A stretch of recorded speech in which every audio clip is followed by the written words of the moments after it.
Yo, what's up? It's your boy, Everett Anthony, Ill House Comedy Podcast. Thank you for listening. Okay, so everybody should know who Donald Duck is, right? The cartoon character, Donald Duck. You know the term, yo, you Donald Ducking it? Like, what's going on right now? If you don't know who Donald Duck is, it's a cartoon character. I think pretty sure they're with Disney. I mean, don't hold me to that. I don't know my cartoons and stuff. But it's a duck. It's a cartoon character duck that only wears a shirt. He never wears pants. It's just his thing. Now, you can't see anything. It's not like, sexual or weird or anything like that. I mean, I'm sure some people find it a little sexual. People are into some different stuff than others. So don't judge them. Just as long as they're not doing anything weird to you, just keep it moving. All right, so the whole point of this is I came home from the gym today, and I always wear like workout pants to the gym because it's like super cold at my gym. I'm not sure what the hell is going on with that.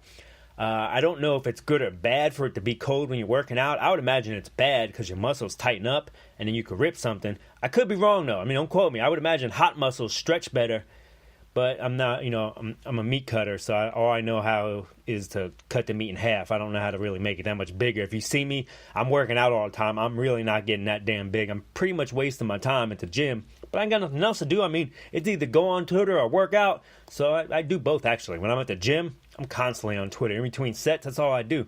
I can't wait. I actually work out harder just to get back to Twitter, so I start pumping out 10 really fast. The whole point of this was, though, I came home from the gym, had my workout pants on. I was going to do some stuff around the house, so I was going to put some shorts on. Took my shoes off, took my pants off. Now, for some weird reason, instead of putting the shorts on first, I went sneakers first. So now I just got my shirt on, my underwear, and sneakers. Now, I have no clue why I did this. I didn't do it on purpose. I just wasn't thinking, or I was probably thinking about something else. Then I had to go to the bathroom, so I had to walk through the house to go to the bathroom. That's when it struck me that this is really weird and uncomfortable. Now, if you're walking around the house with just a shirt on for some reason, you're a guy, it's not that bad. You just don't want people to see you. But once you put the sneakers on and then you have shirt and no pants on, that's when it feels super uncomfortable. You definitely don't want someone to catch a picture of that. Because it's like, if somebody would have came home and like, what the hell are you doing? But like, mind your damn business. I'm going to the bathroom. It did feel really weird though. If you don't believe me, take your pants off, put your sneakers back on, and then tweet at me and be like, Everett, I hate you, your podcast sucks, but you were right about the whole just shirt and sneakers on. It feels really weird. All right, so I saw this story about this girl that stopped at a bar to get 2 drinks. That's it. That's all she wanted was 2 drinks. I mean, technically, you probably have over the legal amount of alcohol you should have in your system to drive, but it was still only 2 drinks. Like, who goes to the bar just for 2 drinks? To me, sounds like a super responsible person. 2 drinks and I'm out. But here's the problem. While she was in there getting her 2 drinks, she had 5 kids in her car waiting on her to get those 2 drinks. Now we kind of crossed the line that we shouldn't be doing this big time. All right, so one of the kids were 5. That was the oldest. The youngest kid was like, I think 8 months or something like that. Now, there's 3 more kids. You do the math on what the ages are probably going to be, depending on when she spit them out and how fast she got knocked back up. But, I mean, damn, that, definitely, yeah, it was a Florida story. This girl, I'm pretty sure it was a Florida story. And I guess the husband or the dad was actually looking for her and found her at the bar and blocked her car in and called the cops. So something tells me this girl, this isn't her first time doing this. But it's like, damn, girl, you're better off. Like, if you have to bring your kids to the bar, is it almost better just to leave them at the house? Or is it better to lock them in the car? I mean, technically, if it's not that hot out, it probably is safer in the car because they can't get out. I mean, can they get out? I guess they could. The 5-year-old probably could figure out how to get out.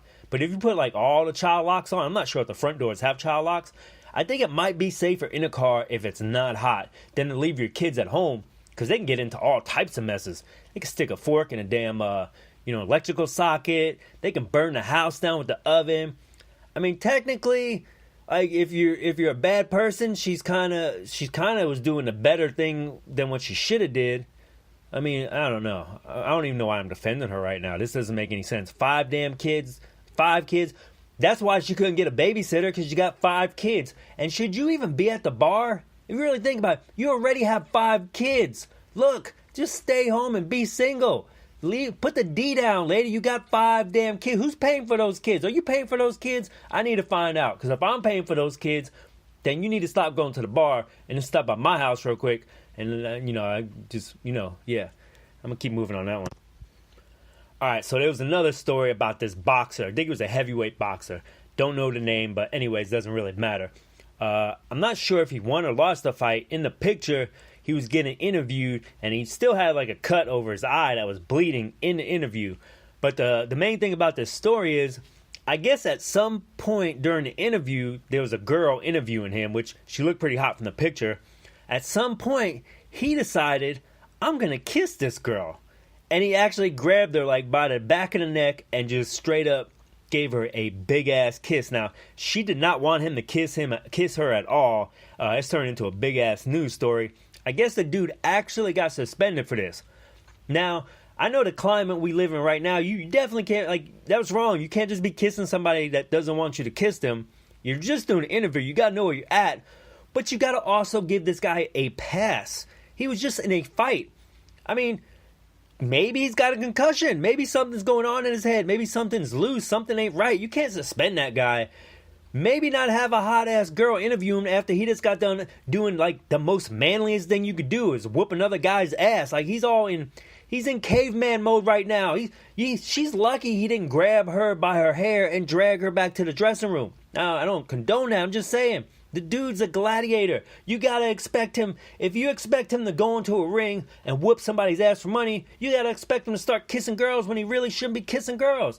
I'm not saying he's right, but I kinda understand.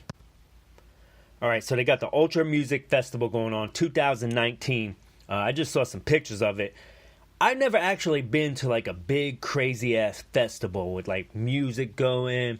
I mean, more than likely, well, I would say 90% of the people are probably on some kind of drug, something. Even if it's just weed, they're on something. There's no way you're at a festival sober.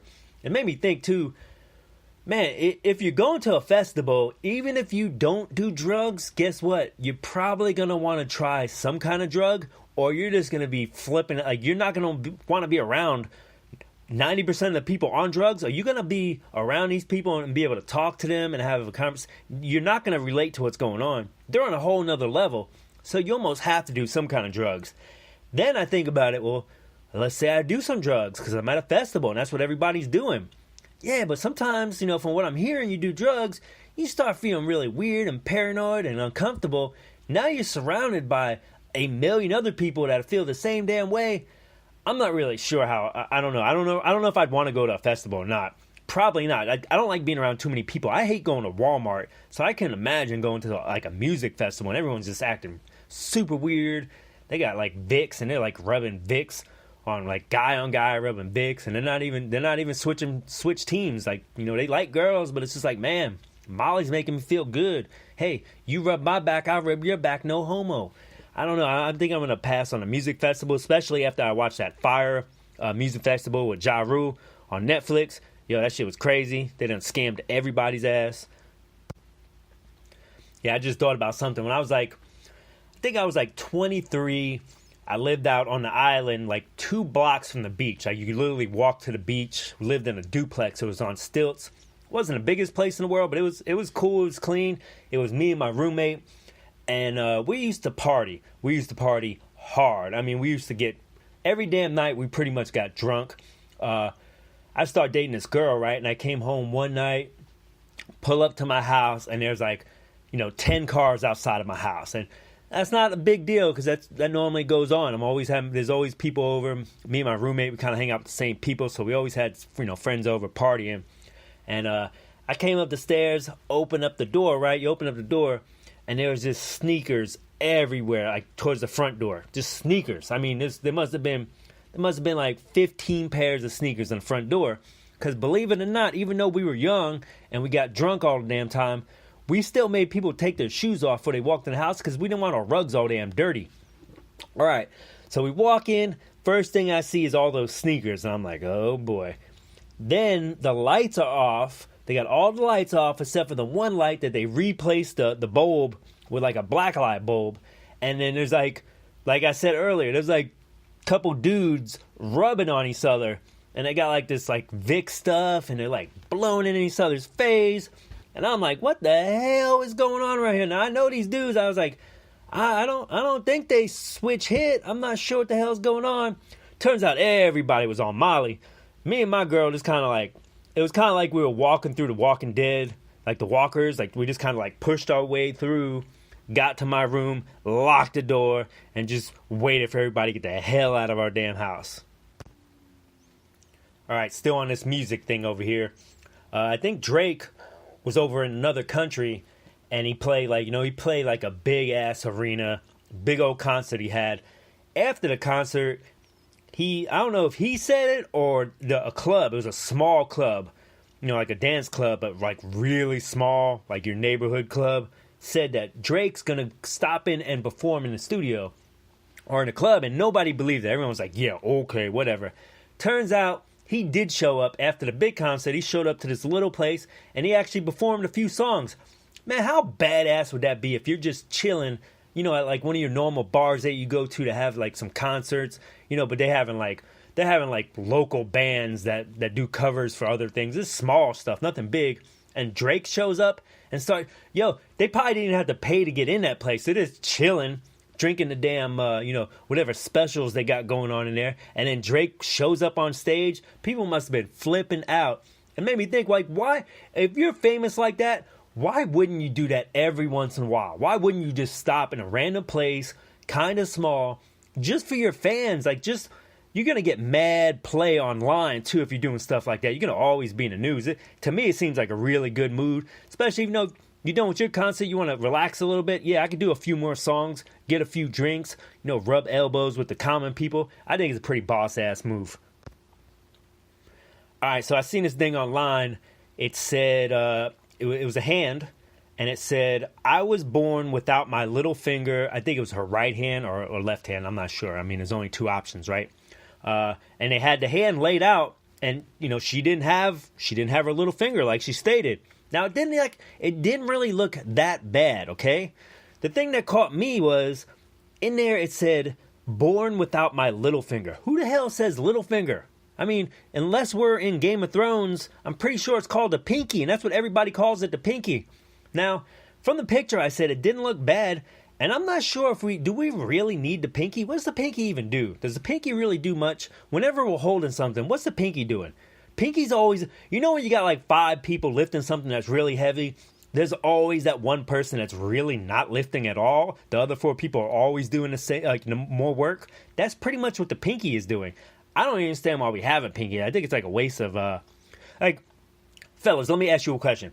Let's say they can go back in time. They can go back in time and say, hey, we're going to make you a baby again, right? Now, you can either have your pinkies, be born with your pinkies that don't do anything, that just hitch along for the ride, just mooching off everybody else, don't ever contribute. You can have your pinky, or you won't have your pinky. We'll take all that extra skin and blood, whatever the hell else is in there, we'll take that and we'll put it on your penis. Would you rather have a bigger penis or your little pinkies? I'm going penis all day long, because I'm telling you, from the picture, it wasn't that noticeable. I mean, it kind of was, but it wasn't that bad. If you really think about it, the only time you really use your pinky, if you're going to you want to pick your nose or something because it's the smallest finger, or if you got a girl that's like, yeah, I kind of want to try knock back door, but I never done it before. I don't know how it's going to feel. And you always go with well, let me just stick my pinky in it. It's super small. It's not going to hurt. That's about the only reason why you need a pinky. All right, so I saw this story about these robots that they made for the warehouse to do warehouse work. And it said like robots, heavy lifting, warehouse work, this, that, and the other. Now, if you watch this video, it was kind of cool at first, just watching these robot things just kind of move packages from one pallet to another pallet. And you're like, oh man, they're about to take over our job. Man, AI is just, like 10 more years from now, you ain't going to need anybody working in a warehouse. You're going to have robots. Until you start to really pay attention to the video that you're watching. And you notice that they're moving boxes from this pallet to this other pallet. But the problem is, it's a pretty good distance. Now, the one pallet that the new box, like the new